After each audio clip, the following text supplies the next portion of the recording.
Chapitre 6. L'accélération.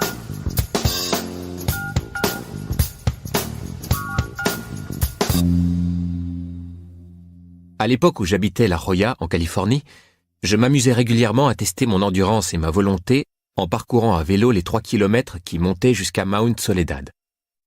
Difficile de s'infliger volontairement quelque chose de plus douloureux que l'ascension ininterrompue d'une pente bien raide. Il arrive un moment où l'on atteint sa limite, où l'on se retrouve nez à nez avec son véritable caractère. Soudain, toutes les idées que vous aviez de vous-même sont mises à bas et vous vous retrouvez confronté à votre propre réalité. L'esprit se met à inventer toutes sortes d'alibis pratiques pour justifier pourquoi il serait acceptable de vous arrêter. C'est à ce moment-là que vous vous mesurez à l'une des plus grandes questions existentielles qui soit. Est-ce que vous persévérez, malgré la douleur, ou est-ce que vous craquez comme une noix et abandonnez? Lance Armstrong a fait la couverture de Success en juin 2009. Je me souviens du jour où Lance a remporté le Tour de France pour la première fois. C'était les étapes de montagne. Les autres coureurs ne prêtaient guère attention à Lance qui n'avait jamais été connu pour être un très bon grimpeur. À la 3e ascension, dans la brume et sous des pluies glaciales suivies de grêle, Lance se détache de ses équipiers. Seul, il part se mesurer au meilleur grimpeur de la planète. C'est la toute dernière côte, le 29e kilomètre de l'étape de Sestrières, après 5h30 d'ascension, et tous les coureurs sont exténués.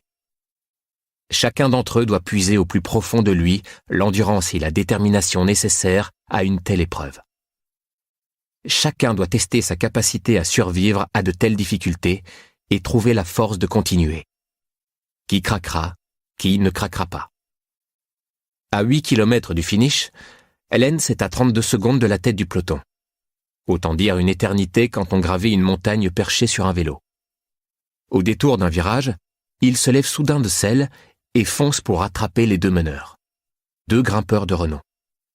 Presque littéralement à bout de force, il lance l'offensive et gagne plusieurs longueurs d'avance sur les premiers coureurs. Comme il le confiera plus tard dans son livre « It's not about the bike, My Journey Back to Life », Putnam 2000, traduit en français sous le titre « Il n'y a pas que le vélo dans la vie ». Quand vous ouvrez une brèche et que vos concurrents ne répondent pas, c'est révélateur. Ils ne peuvent pas suivre. C'est à ce moment-là qu'il faut les dépasser. Totalement épuisé et luttant pour reprendre son souffle, les bras et les jambes coupés de fatigue, Lance continue pourtant à appuyer sur les pédales. Certains tentent de le rattraper, mais n'y parviennent pas. Arrivé au finish, les bras levés en signe de victoire, c'est contre toute attente qu'il remporte l'épreuve et ainsi le Tour de France. Dans ce chapitre, j'aimerais vous parler de ces moments de vérité et vous expliquer comment l'effet cumulé peut vous propulser vers d'autres sphères de la réussite, plus vite que vous ne l'auriez imaginé. Si vous êtes préparé, si vous avez pratiqué, étudié et régulièrement fourni les efforts nécessaires, vous serez vous aussi tôt ou tard confronté à votre propre moment de vérité. C'est à ce moment-là que vous saurez qui vous êtes et qui vous êtes en train de devenir. C'est à ce moment-là que votre croissance et votre amélioration se manifesteront. Soit vous irez de l'avant, soit vous ferez marche arrière. Soit vous grimperez tout en haut du podium pour décrocher la médaille, soit vous continuerez de faire contre mauvaise fortune bon cœur et d'applaudir les victoires des autres. Je vais également vous montrer comment renforcer vos succès en faisant toujours un peu plus que les autres. Les moments de vérité.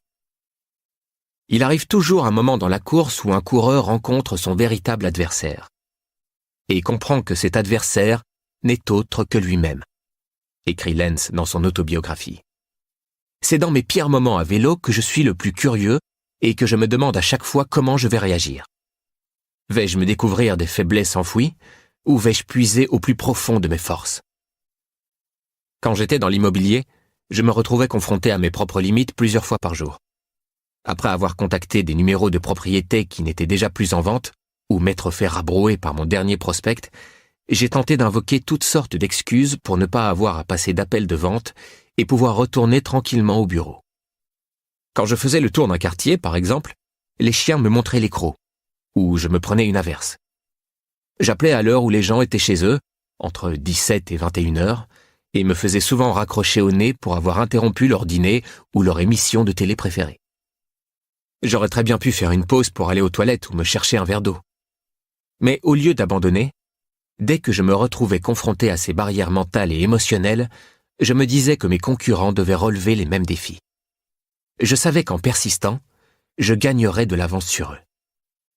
Ce sont là les moments déterminants du succès et du progrès.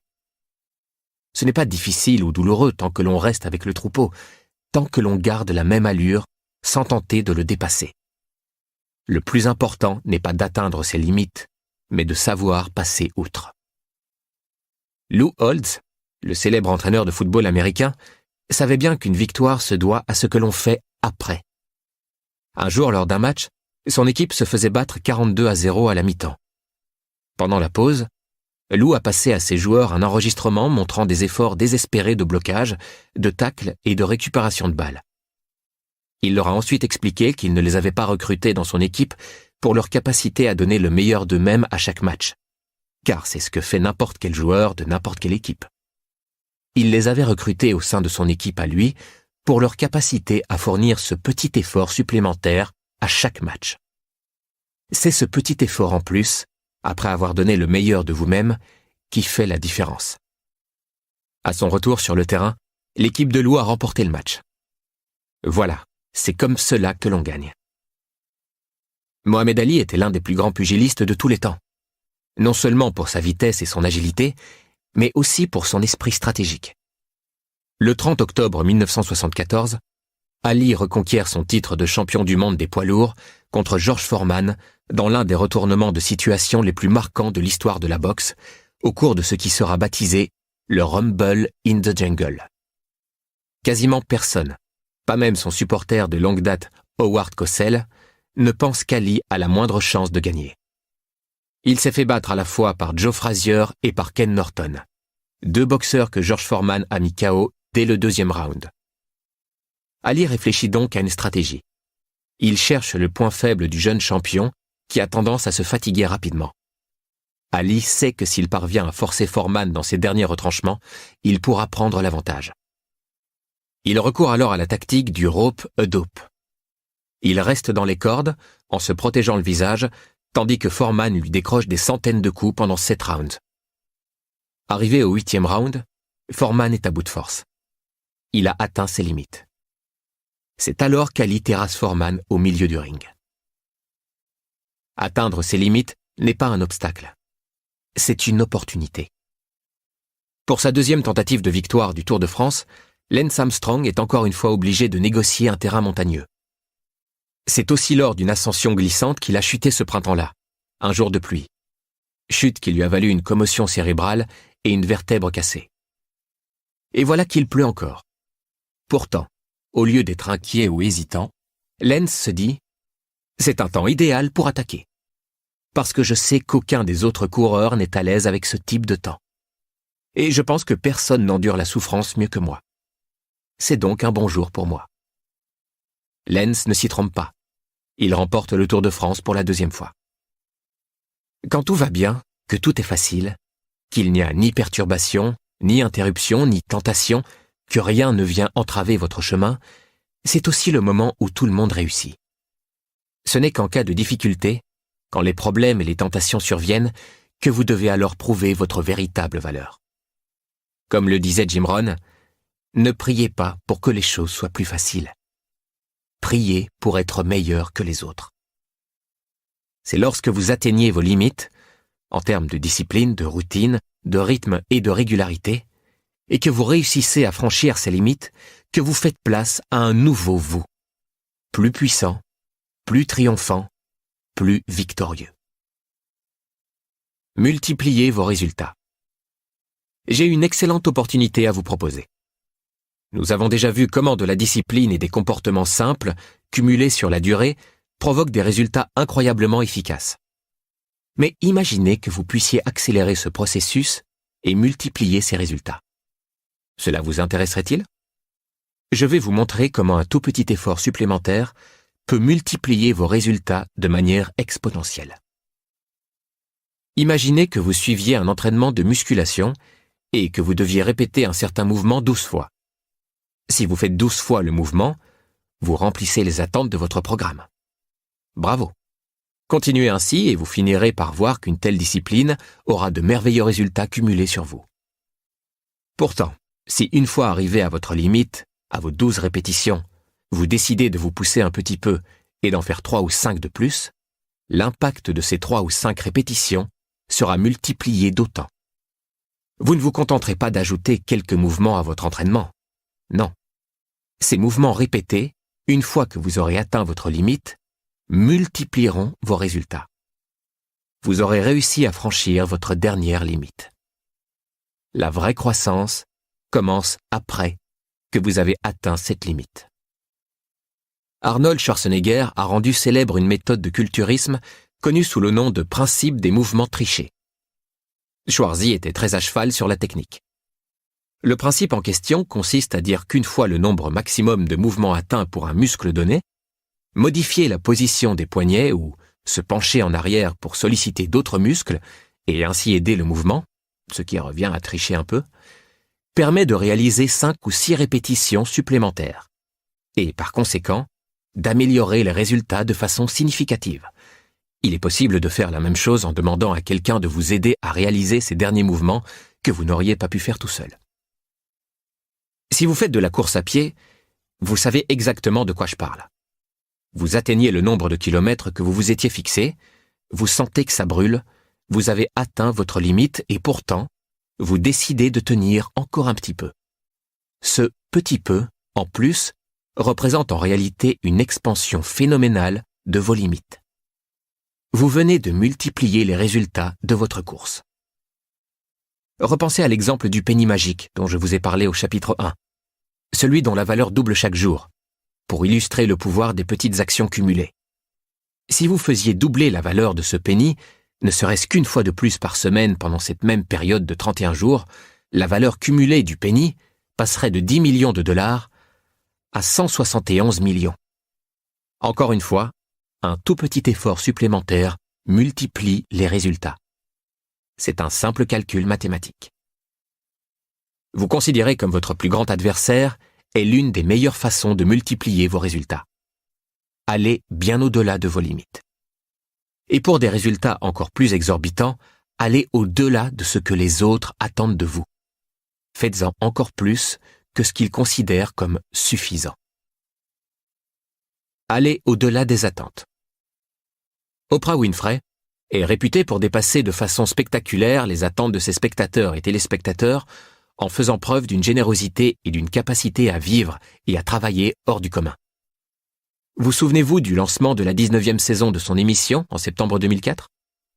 Dès qu'Oprah s'implique dans quelque chose, on sait que ça ne passera pas inaperçu.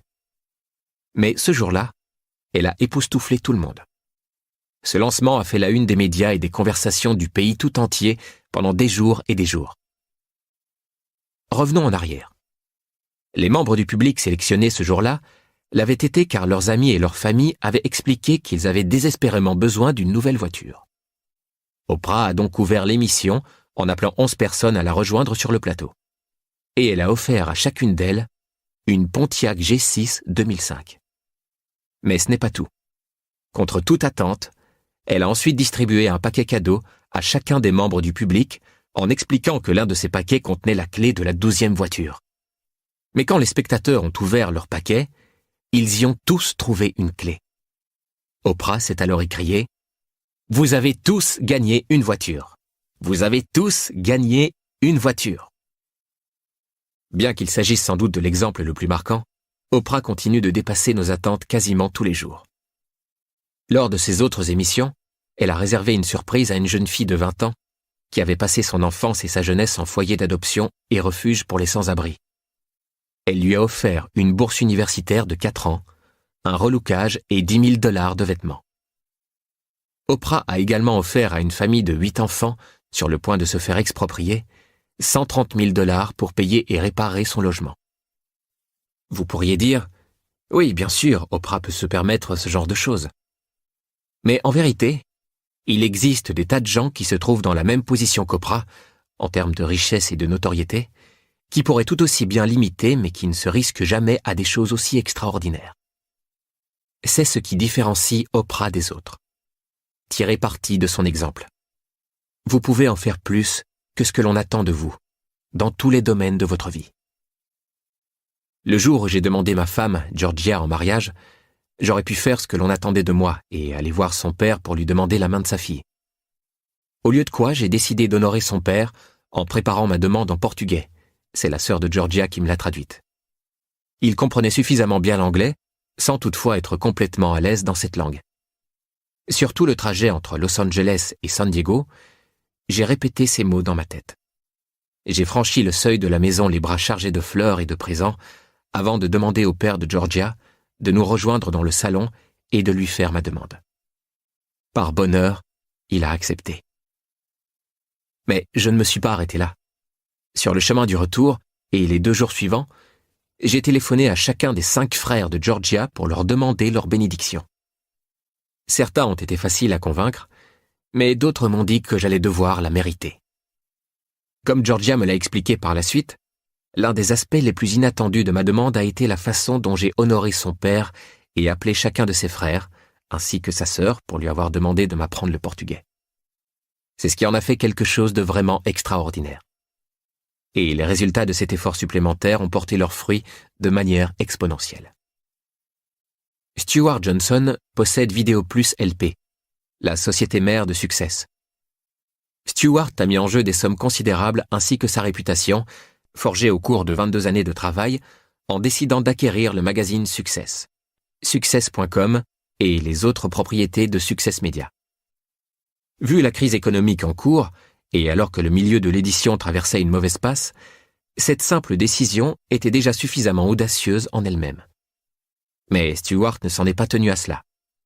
Alors que cette nouvelle entreprise cherchait encore à faire son trou, comprenez, elle fonctionnait à perte, et que la société mère connaissait elle-même quelques difficultés, comme le reste du monde, suite au tsunami financier de 2008-2009, Stuart a lancé une fondation à but non lucratif au profit des enfants.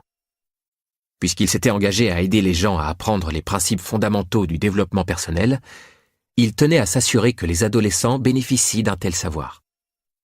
C'est pourquoi il a lancé la fondation Success, successfoundation.org. Il a ensuite consigné ces principes fondamentaux dans un livre intitulé Success for Teens, le succès pour les adolescents. Livre qu'il distribue gratuitement à des associations et des organisations caritatives partenaires pour aider les jeunes à se développer. C'est avec ses deniers personnels que Stuart a financé l'administration et la gestion de la Fondation Success, ainsi que la distribution de plus d'1 million de livres pendant la première année, avec l'aide de quelques bons amis. Aujourd'hui, ce nombre ne cesse de croître. Le lourd investissement de Stuart représentait déjà un risque suffisamment élevé, sans avoir en plus à financer une nouvelle fondation.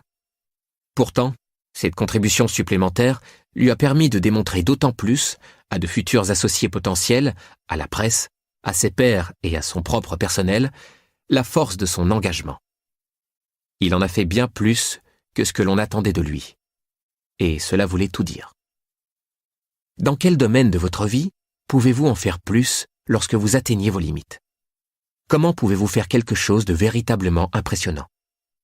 Cela nécessite peu d'efforts, mais ce petit plus contribuera à multiplier vos résultats de manière exponentielle. Qu'il s'agisse de passer des appels de prospection, de servir vos clients, de reconnaître le travail de votre équipe, d'apprécier votre conjoint, d'aller courir, de faire de la musculation, de prévoir une sortie en amoureux, de passer du temps avec vos enfants ou quoi que ce soit, quel petit effort supplémentaire pouvez-vous fournir pour dépasser ce que l'on attend de vous et accélérer vos résultats? Faites quelque chose d'inattendu. Je suis contradictoire par nature. Si vous me dites ce qui fait l'unanimité, ce que tout le monde aime et ce que tout le monde fait, je m'empresserai de faire le contraire. J'aime aller à contre-courant. Pour moi, ce qui est populaire est moyen et banal. Et les choses banales donnent des résultats banals. Le restaurant le plus populaire est McDonald's. La boisson la plus populaire est Coca-Cola. La bière la plus populaire est Budweiser, etc. Consommez ces choses populaires et vous serez comme tout le monde.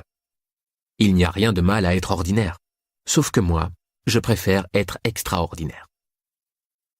Par exemple, tout le monde envoie des cartes de vœux pour Noël. Mais puisque tout le monde le fait, ça n'a pas vraiment d'impact émotionnel à mon avis. Alors je préfère envoyer des cartes pour Pâques.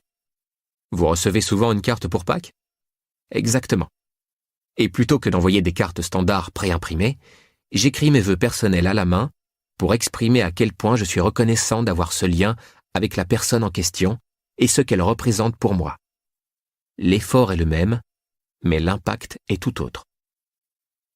Richard Branson a forgé sa carrière sur l'inattendu. J'adore le voir s'embarquer dans de nouvelles entreprises car chaque nouvelle manœuvre est plus audacieuse, plus effrayante et plus inattendue que la précédente. Qu'il fasse de la montgolfière autour du monde ou qu'il conduise un tank sur la 5e avenue de New York pour présenter Virgin Cola aux États-Unis, Richard fait toujours dans l'inattendu. Il pourrait tout à fait se contenter de publier un communiqué ou de donner 1 ou 2 conférences de presse suivies d'une soirée chic. Mais il préfère étonner les gens. Il dépense certainement tout autant, voire moins, que les autres sociétés pour le lancement d'un produit, mais il le fait de manière inattendue. Ce côté spectaculaire fait qu'on le remarque et multiplie d'autant plus ses efforts. La plupart du temps, ce petit effort supplémentaire ne nécessite pas beaucoup plus d'argent ou d'énergie. Quand j'étais agent immobilier, tous mes concurrents contactaient les propriétaires dont la propriété figurait encore sur la liste des maisons à vendu. Moi, je montais dans ma voiture et je me rendais jusque chez eux en leur tendant un panneau « Vendu ». « Prenez-le », leur disais-je quand ils ouvraient la porte. « Vous en aurez besoin quand j'aurai vendu votre maison. » Cela ne me revenait pas beaucoup plus cher qu'un plein d'essence, mais suffisait à décupler immédiatement mes chances d'obtenir ses clients. Récemment, l'un de mes amis avait postulé à un poste très important. Il habite en Californie et le poste en question était à Boston. Suite aux sélections, il figurait parmi les 12 derniers candidats. L'employeur allait faire passer un entretien en personne aux candidats vivant déjà dans la région et interviewer les autres par vidéoconférence. Alex m'a appelé en me demandant si je savais modérer un appel en vidéoconférence sur Internet. « À quel point veux-tu décrocher ce poste ?» lui ai-je demandé. « C'est le job de mes rêves », m'a dit Alex. « Ça fait 45 ans que je me prépare pour un poste comme celui-ci. »« Alors prends l'avion et rends-toi en personne à l'entretien, » lui ai-je conseillé. « Pas la peine, ils feront venir les 3 derniers candidats retenus. »« Écoute, » lui ai-je dit, « si tu veux faire partie de ces 3 derniers candidats, tu devrais te distinguer en faisant quelque chose d'inattendu. Prends l'avion sur le champ et va les voir en personne. Tu prouveras ainsi à quel point tu es motivé. Si je désire quelque chose, je m'assure de l'obtenir en déployant tous les moyens en ma possession. Je lance une campagne, pas de quartier. J'ai donc conseillé à Alex de se démener en attaquant par tous les angles possibles et sans relâche. Enquête sur tous les décideurs, lui ai-je dit. Trouve leurs intérêts, leurs hobbies, les hobbies de leurs enfants, les hobbies de leurs femmes, de leurs maris, les hobbies de leurs voisins, etc. Envoie-leur des livres, des articles, des cadeaux et tout ce qui, à ton avis, est susceptible de leur plaire. Tu crois que c'est un peu trop ? Oui, justement, ils comprendront bien que tu leur passes de la pommade, mais ils apprécieront ta jugeote et ta créativité. En tout cas, tu retiendras leur attention et ils ne t'en respecteront que davantage. Fais une liste de toutes les personnes qui travaillent dans la société. Soumets ensuite cette liste à tous les membres de ton réseau pour voir s'ils connaissent quelqu'un qui connaît quelqu'un dans cette société. Cherche tous les noms sur ta base de données LinkedIn. Trouve quelques personnes avec qui entrer en contact. Parle-leur et demande-leur de te recommander. Envoie-leur des cadeaux, des mots ou autres et demande-leur de les livrer en main propre aux décideurs. Pendant ce temps, passe-leur des appels, envoie des emails, des fax, des textos, des tweets, utilise Facebook, etc. Tu trouves que c'est trop agressif ? Sans aucun doute. Mais d'expérience, je sais que sur 5 personnes, tu en perdras peut-être une, mais tu t'attireras les faveurs des 4 autres. Alex n'a pas suivi mes conseils et n'a pas obtenu le poste. Il n'a même pas été retenu parmi les 3 derniers candidats. Je peux pourtant affirmer sans l'ombre d'un doute qu'il aurait fait un bien meilleur choix que la personne qui a été engagée, mais Alex n'a pas su faire bonne impression et cela lui a valu le job de ses rêves. Je siège au conseil d'administration d'une société qui, il y a quelque temps, avait besoin de faire signer une loi par un député afin de pouvoir mettre en œuvre un important projet. Le député en question ne voulait pas en entendre parler. Pas parce qu'il était contre le projet, mais parce que ses opposants politiques étaient publiquement en faveur de cette question. Plutôt que d'essayer vainement de le faire changer d'avis, j'ai suggéré que l'on frappe plus haut que lui en s'adressant directement à son patron, c'est-à-dire à sa femme.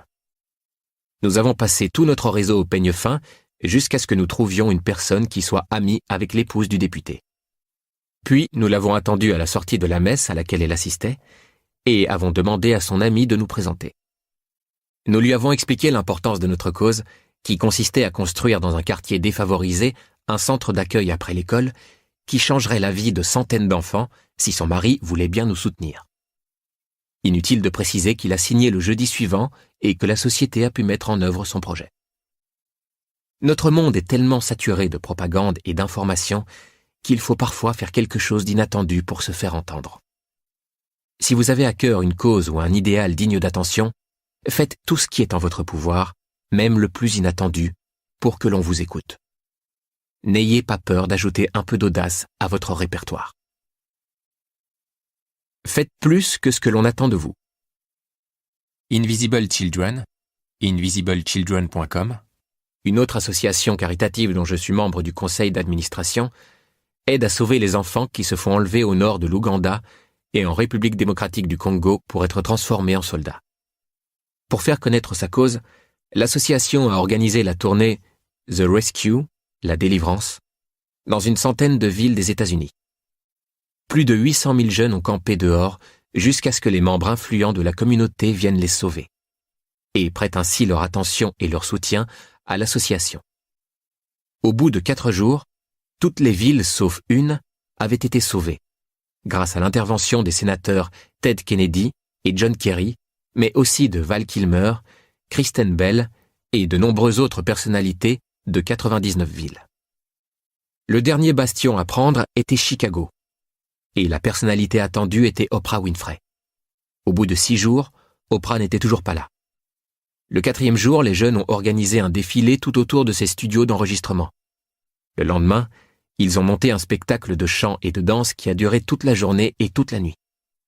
Au 6e jour, dès 3h30 du matin, après avoir enduré des températures peu clémentes et avoir dormi sous la pluie, plus de 500 participants ont silencieusement encerclé les studios en brandissant des pancartes. Ce matin-là, Oprah est sortie des Harpo Studios, a parlé avec les fondateurs de l'organisation et a invité tout le groupe à participer à un enregistrement en direct de son émission devant plus de 20 millions de téléspectateurs. L'émission a tellement attiré l'attention sur Invisible Children que le présentateur Larry King en a parlé dans son émission, ainsi que 232 autres médias, touchant ainsi plus de 65 millions de personnes. Un projet de loi est actuellement à l'étude du Congrès en vue de soutenir les efforts d'Invisible Children pour sauver ces enfants. L'association avait déjà réalisé un exploit en organisant sa tournée nationale, mais la jugeote et la persévérance supplémentaire dont ses membres ont fait preuve pour capturer ces dernières villes et susciter l'attention d'Oprah Winfrey ont permis à Invisible Children de se doter de sa plus ardente défenseuse à ce jour et de multiplier ses résultats. Déterminez ce que l'on attend de vous et faites-en encore plus, même s'il s'agit de petites choses, ou peut-être surtout s'il s'agit de petites choses. Quel que soit le code vestimentaire d'une soirée à laquelle je dois me rendre, par exemple, je choisis toujours d'en faire un peu trop. Si je ne suis pas sûr, je préfère me tromper en étant trop bien habillé pour l'occasion que pas assez. C'est simple, je sais, mais c'est ainsi que je cherche à appliquer mon principe d'être et de faire toujours mieux que ce que l'on attend de moi. Lorsque je rédige une intervention pour de grandes sociétés, je consacre énormément de temps à la préparation. Je mène des recherches sur les entreprises, sur leurs produits, leur marché et ce qu'elles attendent de moi au cours de cette intervention. Mon objectif est de toujours dépasser leurs attentes, et c'est par une préparation sérieuse que j'y parviens. Progressivement, fournir plus que ce que l'on attend de vous fait partie intégrante de votre réputation. Cette même réputation d'excellence contribue à multiplier vos résultats sur le marché. Il m'est arrivé de travailler avec un PDG qui avait pour philosophie de payer tout le monde, y compris ses fournisseurs, avec quelques jours d'avance. J'étais toujours abasourdi de recevoir un chèque le 27 du mois pour le mois suivant. Quand je lui en ai parlé, il m'a répondu « L'argent est le même, mais l'effet de surprise et la bonne volonté qu'il crée sont inquantifiables. Alors pourquoi s'en priver? C'est l'une des raisons pour lesquelles j'admire autant Steve Jobs. De toutes les fabuleuses personnalités qui ont fait la couverture de Success, Jobs est l'une de mes préférées. Quelles que soient vos attentes par rapport aux prochains produits Apple, Jobs a toujours un petit, ou un grand, truc en plus pour vous ébahir. À l'échelle de l'univers, c'est bien peu de choses, mais c'est bien mieux que ce à quoi l'on s'attend et cela contribue à multiplier l'impression positive de sa clientèle qui lui reste fidèle. Dans un monde où la plupart des choses ne répondent pas à vos attentes, vous pouvez considérablement accélérer vos résultats et sortir du lot en faisant mieux que ce que l'on attend de vous. J'aime l'audace des propos de Robert Schuller lors de son interview pour Success, décembre 2008. Pour moi, une idée n'est pas valable si elle ne commence pas par « super ». C'est également le principe du grand magasin Nordstrom. En matière de service client, Nordstrom cherche toujours à mieux faire. En effet, le magasin a pour politique de remplacer n'importe quel article, et ce sans ticket de caisse, même s'il a été acheté il y a plus d'1 an et dans un autre magasin. Pourquoi? Parce qu'ils savent que c'est en dépassant les attentes qu'ils s'attirent la confiance et la fidélité de leurs clients. Ils se sont ainsi forgé une extraordinaire réputation qui continue d'attirer l'attention. La preuve, je vous en parle en ce moment même. Le principe de la multiplication n'a de cesse de fructifier. Je vous propose d'appliquer ces philosophies à votre vie. Adoptez-les au quotidien dans vos habitudes, votre discipline et vos activités routinières. Consacrer un tout petit peu plus de temps, d'énergie ou de réflexion à vos efforts ne se bornera pas à améliorer vos résultats. Cela les multipliera. Il en faut très peu pour être extraordinaire. Dans tous les aspects de votre vie, cherchez les opportunités qui vous permettront de multiplier les résultats et d'aller un peu plus loin, de vous pousser un peu plus, de durer un peu plus longtemps, de vous préparer un peu mieux et d'en donner davantage. Dans quel domaine pouvez-vous faire mieux et plus que ce que l'on attend de vous? Faire quelque chose d'inattendu? Trouver des occasions de surprendre et vos résultats se multiplieront dans des proportions et à une vitesse qui vous laisseront, vous, mais aussi tous les autres, complètement baba. Laissez l'effet cumulé se mettre à l'œuvre.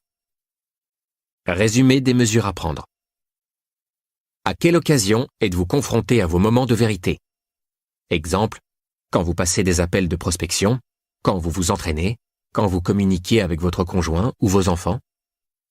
Identifiez ces moments afin de savoir quand vous devez vous pousser pour mieux aller de l'avant et ainsi vous distinguer par rapport aux autres et à vous-même. Trouvez 3 domaines de votre vie où vous pourriez en faire un peu plus. Exemple, exercice de musculation, appel, reconnaissance, gratitude, etc. Identifiez 3 domaines de votre vie dans lesquels vous pourriez aller au-delà de ce que l'on attend de vous. À quelle occasion et comment pourriez-vous faire sensation? Identifiez 3 façons de faire quelque chose d'inattendu. Dans quel domaine pourriez-vous vous différencier de ce qui est banal, normal ou prévisible?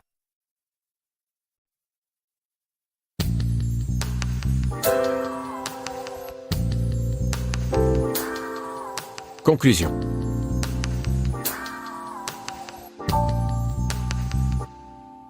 Tout apprentissage est inutile s'il n'est pas mis en application.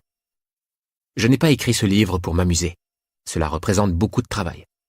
Ni même simplement pour vous motiver. La motivation sans action revient à se leurrer.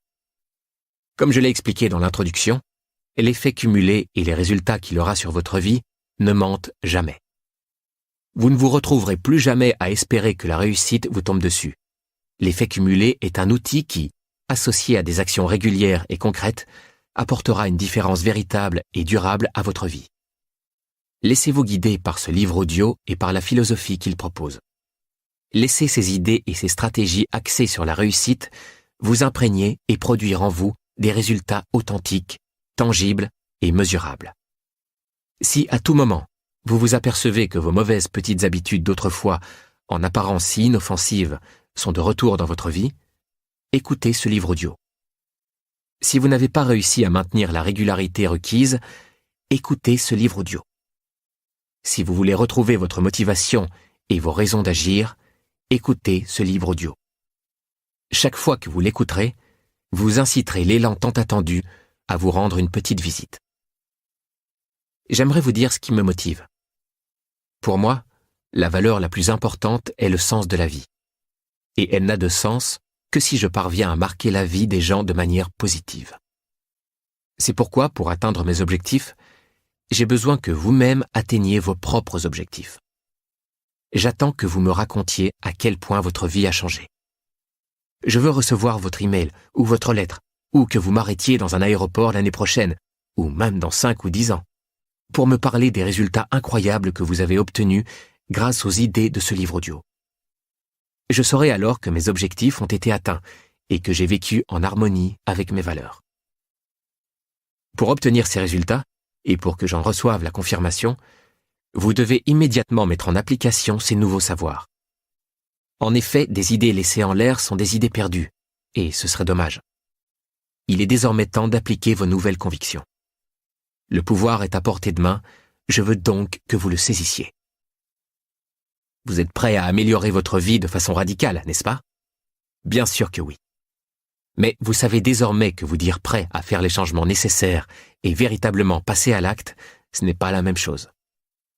Si vous voulez des résultats différents, vous allez devoir procéder différemment.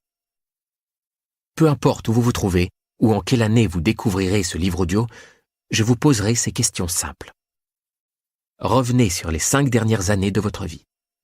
À l'heure actuelle, est-ce que vous vous trouvez là où vous pensiez être il y a 5 ans? Avez-vous chassé les mauvaises habitudes dont vous vous étiez juré de vous débarrasser? Avez-vous la forme physique à laquelle vous aspiriez? Avez-vous le bon salaire, le style de vie enviable et la liberté personnelle dont vous rêviez? Jouissez-vous de la santé, des relations épanouissantes et des hautes compétences que vous vous étiez promis d'avoir aujourd'hui? Non? Pourquoi? À cause de vos choix, tout simplement. Il est temps de prendre une nouvelle décision. La décision de ne pas continuer sur cette voie pendant encore 5 ans. Décidez de changer de vie une bonne fois pour toutes. Faisons en sorte que les 5 prochaines années de votre vie soient bien meilleures que les 5 dernières. J'espère que vous avez enlevé vos œillères. Vous connaissez maintenant la clé du succès, vous n'avez plus d'excuses. Comme moi, vous refuserez désormais de vous laisser entourlouper par le dernier gadget à la mode ou la toute dernière recette miracle. Vous vous concentrerez sur le maintien des habitudes simples, mais efficaces, qui vous rapprocheront de vos désirs. Vous savez que le succès n'arrive pas en claquant des doigts, du jour au lendemain. Vous savez que si vous vous engagez à faire des choix positifs à chaque instant, même si les résultats ne sont pas immédiatement visibles, l'effet cumulé vous catapultera vers des sommets qui ne manqueront pas de vous ébahir. Vous, vos amis, votre famille et vos concurrents. Si vous restez fidèle à vos motivations et respectez vos nouveaux comportements et vos nouvelles habitudes, l'élan vous poussera de l'avant. Cet élan et ces actions régulières et concrètes changeront forcément vos 5 prochaines années. Une fois que vous aurez laissé l'effet cumulé se mettre à l'œuvre, vous réussirez à un point que vous ne pouvez même pas encore imaginer. Vous n'en croirez pas vos yeux. J'ai un dernier principe de réussite à vous transmettre. Quelles que soient mes aspirations, je trouve que le meilleur moyen d'obtenir ce que je veux est de donner. Si je veux reprendre confiance en moi, je cherche à redonner confiance à quelqu'un d'autre. Si je veux être plus optimiste, plus positif et inspiré, j'essaie d'apporter cela à quelqu'un d'autre. Si je veux réussir davantage, le moyen le plus rapide est d'aider quelqu'un d'autre à réussir. Aider autrui et donner généreusement de votre temps et de votre énergie produisent un effet ricochet fantastique. Car c'est vous qui finissez par bénéficier le plus de votre philanthropie. Pour commencer en douceur à améliorer la direction que vous allez donner à votre vie, je vous demande d'appliquer cette philosophie. Si ce livre audio vous a aidé d'une quelconque façon, envisagez d'en offrir un exemplaire à 5 personnes auxquelles vous tenez et dont la réussite vous tient à cœur. Donnez-le à vos proches, vos amis, vos équipiers, vos fournisseurs, votre commerçant préféré, ou simplement une connaissance dont vous aimeriez marquer la vie. Certes, dit ainsi, il semble que c'est d'abord à moi que cela profite, et c'est vrai. N'oubliez pas, j'attends vos témoignages de réussite.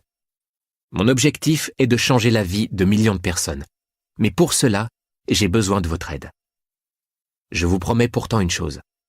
À terme, c'est vous qui en bénéficierez le plus. C'est en aidant quelqu'un à trouver les idées qui le feront réussir que vous serez enclin à appliquer ces mêmes idées à votre propre vie. Vous pourriez faire une réelle différence dans la vie de quelqu'un. Ce livre audio pourrait bien changer radicalement la vie de quelqu'un d'autre. Et ce, grâce à vous. Sans vous, ce quelqu'un pourrait très bien passer à côté du succès. Merci d'avoir pris le temps de m'écouter. J'ai hâte de découvrir votre propre success story. À votre succès. Darren Hardy.